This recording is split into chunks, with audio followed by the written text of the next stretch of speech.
So Raghav Bhai is an engineer and he works for a power distribution company in Delhi NCR. So Raghav Bhai, firstly they say that life is a journey. So can you tell us how has your journey been, and how were you introduced to meditation and chosen this path? Well, thank you so much for asking the question. Life is a journey, yes, correct. And I'm only a little into the journey so far. So I will share whatever has been the experience of the past so many years that I've been on this planet happily with my family, friends around me. And I think ever since my childhood, I have always been this creative person who loves to be among people who foster and encourage learning. I personally am an art enthusiast. I also sing Indian classical music, and I do baking and reading and traveling, all of that. So my parents have been very supportive and very encouraging of the fact that I should learn new skills and new things in life. So that has been my central focus up till now. And life is a journey, but it's a journey of continuous learning.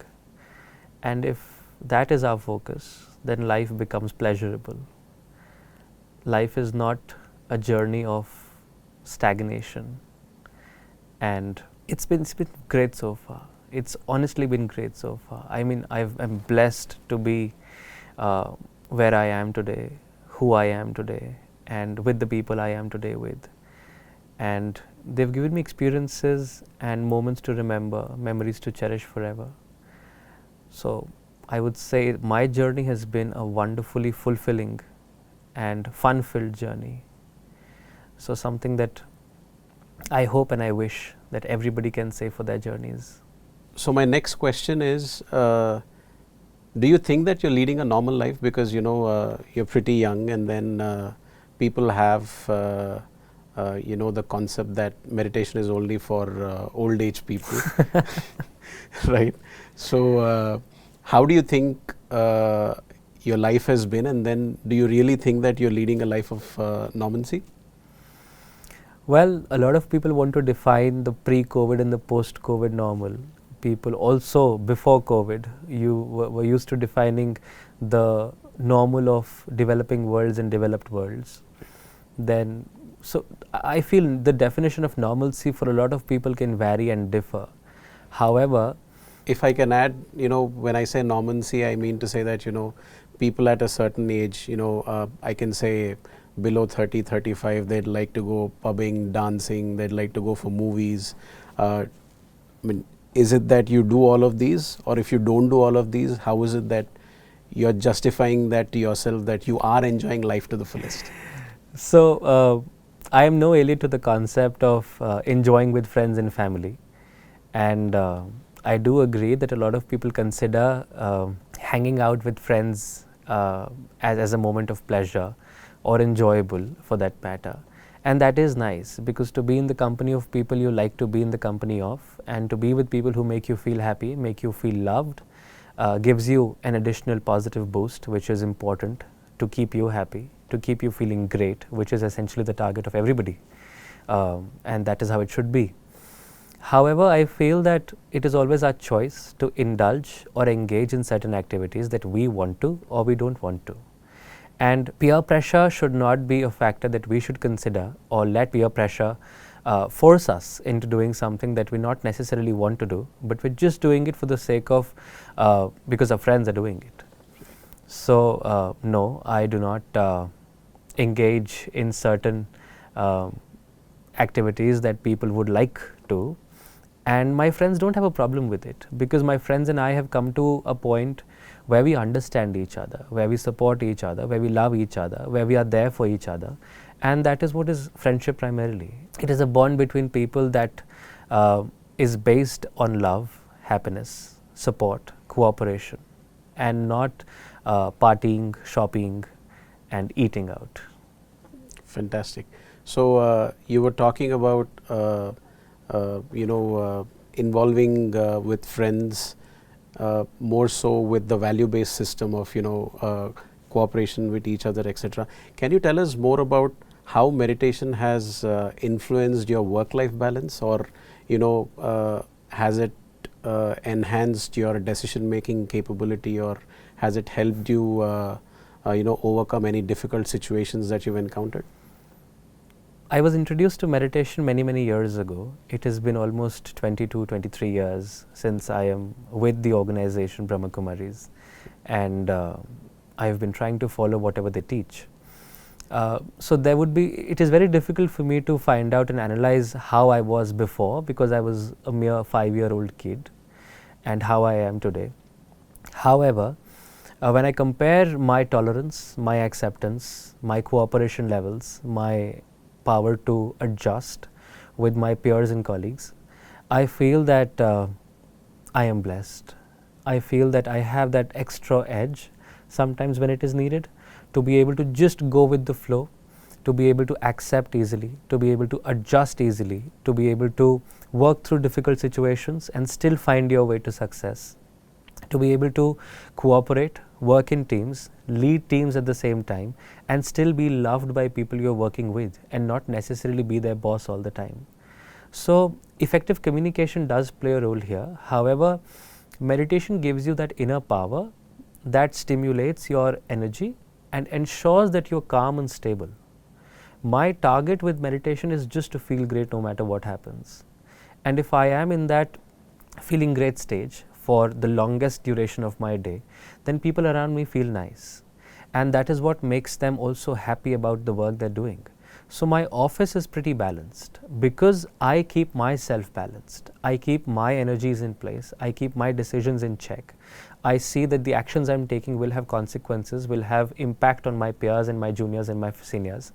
So I ensure that my behavior at times is right. And being always right is not necessary, but being always good is what is important. So I may not always stand correct, but I am sure and I ensure that I always stand good, which I think is the central focus whenever I'm in office. So I start my day with this feeling that I have to feel great no matter what, and I have to make others feel great no matter what. So coming to your point, when you say that you have to be on the good side, often what happens is people take goodness for weakness, or they want to take you for a ride because you're being too good to them. How is it that you balance that aspect at your work? I feel people not necessarily take you for a ride always. People would also respect you for your goodness. People would also respect you for your kindness, for forgiveness, for forgetfulness that you've offered to them. And people then also recognize and appreciate the fact that you don't let these petty mistakes come in the way of decision making.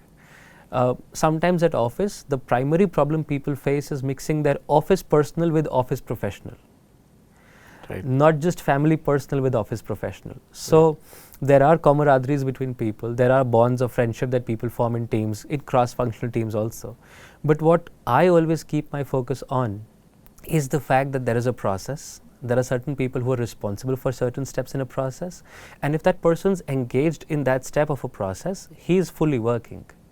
He may enjoy a certain camaraderie or a certain companionship or a friendship with someone else, some other colleague, some other team completely, and that should not matter. So people don't take that goodness for weakness. Right. Because then they recognize that there's something wrong, but you're willing to let it go because work is happening. Right. So that turns into respect instead of being considered as a weakness. And is it not what you also expect from your boss? Absolutely. Because sometimes you would feel that you need a day off, maybe a half day off, maybe an early leave to work, or maybe coming late into work someday. And that is when you want people to support you, people to understand that you have certain other commitments that you want to take care of. And if I do the same, then I know that I am doing what I expect from my own boss. Right. So being the bigger person in certain situations is very important. But also keeping the umbrella, what would I expect from my boss in this situation?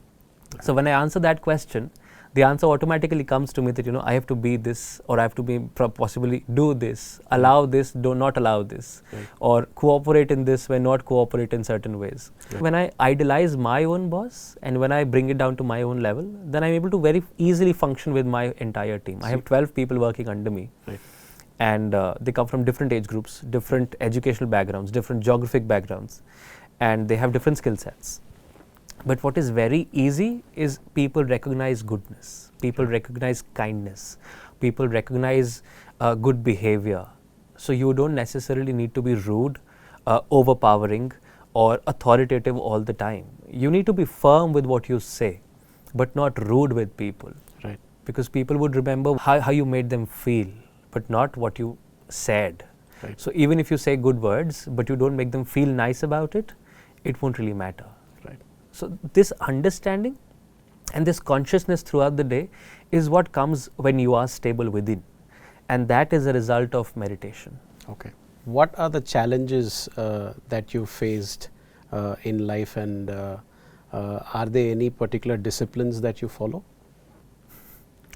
That's a very heavy loaded question, but I will try to break it down for the audience. Right. So everybody faces challenges. There's no doubt about that, because you're not living an independent life. You're living in a coexistence setup where you have friends and family, you have neighbors, people you work with, people you know, people you hang out with, people you study with, learn with, etc., etc. So as long as it is a codependent existence with people, you do face challenges. Some people would want and would expect you to behave in a certain way. Some people would need you to do certain things for them, which you always can't. Some people would idolize you. Some people would look you in a different role. And sometimes you just don't want to step into that role. Sometimes you can't step in a role. And that is what makes it difficult for you to bond with certain people. But this is one set of challenges. There are other challenges that people face within. I have also faced challenges within. Challenges about self-progress, challenges about am I doing right? Am I doing enough in life? Am I doing the best I can? And sometimes these challenges also translate into self-doubt, but that is when an alarm hits inside of me that self-doubt is not possible. Because when you have this understanding of how life goes on, because life is a journey, and this journey in so many ways is pre-written, it is pre-decided, it is destined to happen, and you don't really question what things are going on and how they are happening or what's happening in life. And that is when you realize that whatever is happening for the good. Whatever has happened has brought me here today, and I feel good about it. So therefore, whatever will happen will also happen for the betterment. When you have this consciousness in mind, you stop questioning yourself, you stop looking at challenges as challenges, but you also look at challenges as opportunities for growth, or you look at challenges as opportunities for learning, because learning has been very key to me, very close to me also. And I look at situations as a third person. When I feel that a situation is tough, or a situation is new, or a situation is something that I did not expect it to be, I detach myself, go away for a minute, look at it from a third person perspective, the bird's eye view, and it all seems to figure out. Because when you are in the situation, you feel the impact and the consequences, and you feel the urge to act. However, when you detach from the situation, you see how things are playing. You see the stage happening and the actors on the stage, and then you reinsert yourself on the stage in the situation with a better mindset, with a problem solving mindset, with a mindset to support, with a mindset to cooperate, with a mindset to still be loving, with a mindset to still feel great no matter what happens. And that's how we overcome challenges. All sort of challenges can be overcome in this way, and it is pretty easy. You just need to remember that there is an alarm that should trigger, that should ask you to detach. If you are involved in a situation and if you keep engrossed, you can never solve it. A very famous saying, Einstein said this: problems cannot be solved by minds who created them. Right. So you have to get away from the problem, come to a higher elevated mental state, and that is when you realize that there is a solution lying within the problem itself. Right. And that's how you see it, and that's how you work upon it. So I do try this very often, because everybody faces challenges. I work in a setup that has regular consumer dealing. I primarily design electrical overhead and underground networks for supply of electricity in a city, which has about 10 million population. And you have customers approaching with different needs and different requirements. You have a lot of project requirements, company requirements. So not just challenges at work, but also challenges personally, because everything changes you, everything challenges you to still be good and not be bad but right. So yes, this feature and element and functionality of detaching yourself from a situation and then reinserting yourself into it really helps. So brother, coming to the next question. So brother, how is it that you see yourself different from others? I don't necessarily see myself as being different from others, because we are part of one big family and everybody is a loved person. You have love and good feelings and good wishes for everybody. So you can't really alienate yourself when you have this consciousness. But I do feel that meditation has given me, and the lifestyle that I've chosen has given me a certain power to assess, a certain power to make decisions easily, a certain power to still be loving to everybody no matter what, a power to adjust, the power to suffer but not suffer but tolerate, the power to accept. And these powers really help you be a person that people look up to, because you're like this cushion for people where people can come, they can hit, they can shout, they can talk, they can cry, they can just be, not talk, not sit, and still feel good about it. So being that pillar of support for people around you is very important. And I feel that role has come very easily to me because of meditation. So that is how I see myself being in a different role sometimes for people than other people can be. Being easily approachable and then sharing their feelings with you. Not just that, but it goes beyond that, where people have necessarily not known you for a longer time, but they can still feel good in your presence. Right. That is what you give to people, the opportunity to be in a presence of goodness, to feel good in your presence, to feel themselves, to be themselves in a non-judgmental space. So not just approach you, but also feel good about it. So that is how I see myself different. But coming back to what other people might want to see, a lot of people want to take a time for what they want to do. A lot of people want to, let's say, learn something new in their lives, which they aren't able to take a time out for. A lot of people want to travel. A lot of people have their bucket lists. I've had bucket lists. Honestly, I've had so many bucket lists for different things in life. And they've all gotten fulfilled because of effective time management, because of effective decision-making skills, because of the power to accept life as it comes your way, but also the power to create your own path in life. So these things have really helped me overcome certain challenges and be a better person, be a bigger person in certain situations, and be the person that people really want to go to and just enjoy with. Okay. So I'll share a little example with you if there's time with us. And I was very passionate about the food we eat. Right. And I started learning and reading about food, talking to people about it, talking to my parents about it, my sister, my brothers and everybody around me. And that's when I realized that people don't understand what they eat. People just eat for the sake of eating. People don't really feel hungry when they want to eat. They eat based on their mood. Right. So food is very closely associated to the mood. Moods. However, it is vice versa also. And that's when I started reading about food and realized that a lot of people don't understand what they're eating. It is not a bag you're putting food into.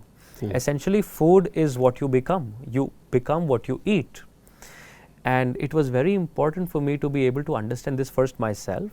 And then I got inspired to instill this change in people around me, that they should see food as a very valuable commodity that comes to their table from a very difficult process from all sorts of regions, and it's very, very valuable. And you just don't have to eat food for the sake of eating, but you also have to understand that this food is what is helping you live. So you have to make the right choices for what you eat. And a lot of people say hashtag clean eating, hashtag healthy eating, hashtag right choice, hashtag healthy food. But a lot of people don't understand what goes behind it. So we started a sort of a little movement in the place where I stay in Greater Noida. And we started doing sustainable yogic organic farming. And sustainable yogic organic farming. What yes. exactly is this? So organic farming, everybody knows, Yes, where but no yogic chemical farming. is what caught my Sustainable attention. farming is farming that sustains its own self, that Right. does not pollute the environment, does not hamper the economy, does not hamper the social life of a region, does not hamper the soil at large, but still gives you farming, still gives you the farm product, and is sustainable over time. The yogic element is very important because food is living. We've Right. all read plants are living beings, they're not non-living beings. Yes. And you can all do a little experiment in your homes. You have plants at your desk, you have indoor plants as well. Just talk to your plant for 5 minutes a day. Give it a name, give it a nice name, make it your pet, talk to it, and just be in the presence of that plant for 5 minutes in a day and enjoy that presence. There have been experiments where people have sung to plants, people have given their heart out to plants, people have talked to plants for so many days, and plants have behaved and grown very differently as compared to other situations. So this is central to the idea of how you communicate with plants. Right. Also, you meditate on plants, you meditate with plants, and nature helps you be in a state of meditation. And it goes both ways, it's a mutual relationship. Recognizing this element of plants to understand your wavelength and frequency of meditation is what is called yogic farming. Okay. So you also give plants the input of your meditation, not just water, soil and crop yields, but also the input of meditative energy. Okay. And that energy helps the plants to grow better. It is proven science, it is recognized by a lot of different bodies in the country, and a lot of people are practicing this all throughout India. Okay. So we started a little project on 25 acres of land, and slowly and slowly a lot of people got engaged. We had people coming from all different parts of the country to just see what we're doing. So for 1 year, it was a 1 year project. We just took it for a 1 year experiment because I had a full-time job. People with me had full-time jobs, and we had to somehow convince people that food is valuable. You have to think about food before you put something inside your mouth. You just don't have to pick something and eat. You have to think what it is and then eat. Where it is coming from. Is it grown sustainably? Is it good food or not good food? So the energy and the power to make out time for doing what you want to do is very important. A lot of people would find this difficult. A lot of people would feel that, with a full-time job and with other responsibilities of home, it is not possible to engage in any hobby that you might want to. However, I would say that it's very easy because your hobby is something that you're doing for your own self. And that activity is giving you happiness, it is giving you contentment, it's giving you satisfaction. With all of these three, you're able to perform better. So wherever you go, you're able to be in a better role. You're able to be a better colleague, a better son, a better parent, a better father, a better brother, a better friend. So essentially, if you engage in certain hobbies, you are able to take out for certain hobbies in the first place, you're doing good for your own self. It's like a blessing for your own self. You're doing something that you really want to do, but you've not been able to find time for it. Right. And that's one challenge that a lot of people go through. But that became very easy for me because it was quite sorted that this is something that I want to do and this is something that I will do and I will make it happen. I just had to manage time. Right. Great. So, thank you so much, brother, for sharing your wonderful experience. The one thing that really struck me was, when I asked you if you had any difficult situations or incidents that, you encountered. I loved your experience wherein you didn't say it directly, but you just inferred that, because you've been meditating for such a long time, you've been able to handle mountain-like situations very, very easily. It is so true. I think it is true. That's what happens with meditation. And I think it also helps that, you've been meditating since the past 23 years. So, that's become a part and parcel of your life. And not compromising on friendships or relationships, or not compromising in any walk of life, even though there is this general kind of inhibition that people have, that you'll have to sacrifice a lot if you have to meditate. I think it's only after you learn meditation that you start living. Exactly. It is only after you learn what meditation gives you, you're able to give it to other people. You're able to be a living person in true sense. Otherwise, you're just a walking body. Right. Right. So, thank you so much. It's been a real pleasure having you here. This program is being telecast from Manmohini Divine Studio, which is at Brahmakumari's Shanti Sarovar. We have this YouTube channel which is Shanti Sarovar Brahmakumaris. So please like, share and subscribe. You'll find many more interesting programs like this. Thank you so much, and Om Shanti. Do like, subscribe and share this video.